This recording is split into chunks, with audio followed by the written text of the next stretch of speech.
folks, this is the spooky game of Fangs right here. So this is one of those social deduction games where you're trying to figure out, who are the werewolves, who are the vampires, who are the humans, and you are basically, there's a battle between the werewolves and the vampires, and then the humans are just kind of on their own with their own goals. So the werewolves win if they eliminate all of the vampires. Vampires win if they eliminate all of the werewolves. So there's that battle, and then just kind of in the mix, there's humans, which might have a goal to try and actually be killed first, or try to just outlast everyone else. There's all sorts of different things, making it very, very interesting. So let's take a look at what we've got in the box here. You've got your rules booklet, which looks a little bit bigger than it is. There's a lot of information in the back that you really don't need. You just use occasionally going back and figuring out other things.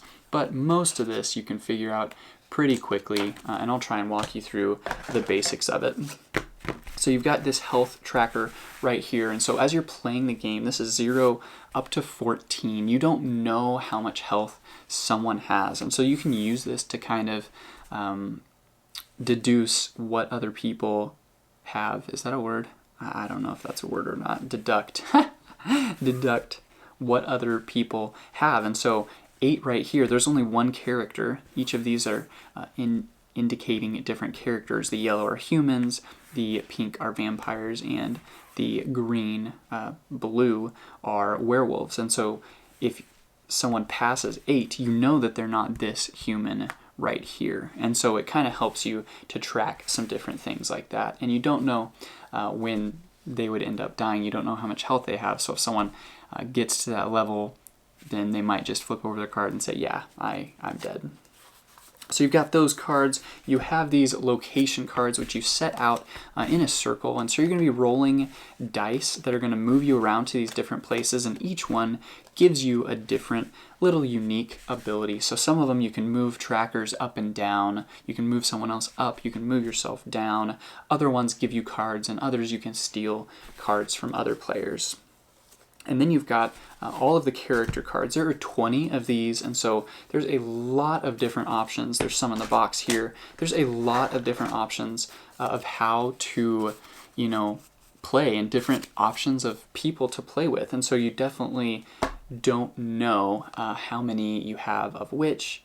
Well, you do know how many you have of which, excuse me. You don't know which one is which. So you don't know for sure if Bella is going to be in the game or not. You're not sure about that. But Bella, see this B right here? So that says that the human with the name that starts with a B, they have 10 health. And Bella, of course, has 10 health right here. So that is kind of how that works right there. So you're going to shuffle up your characters once you get the right amount of vampires, werewolves, and humans in, and then give one to each player, and they have their goal and their special ability. If they use their special ability, they have to flip their card face up to where everyone else obviously now gets to see who they are in the game.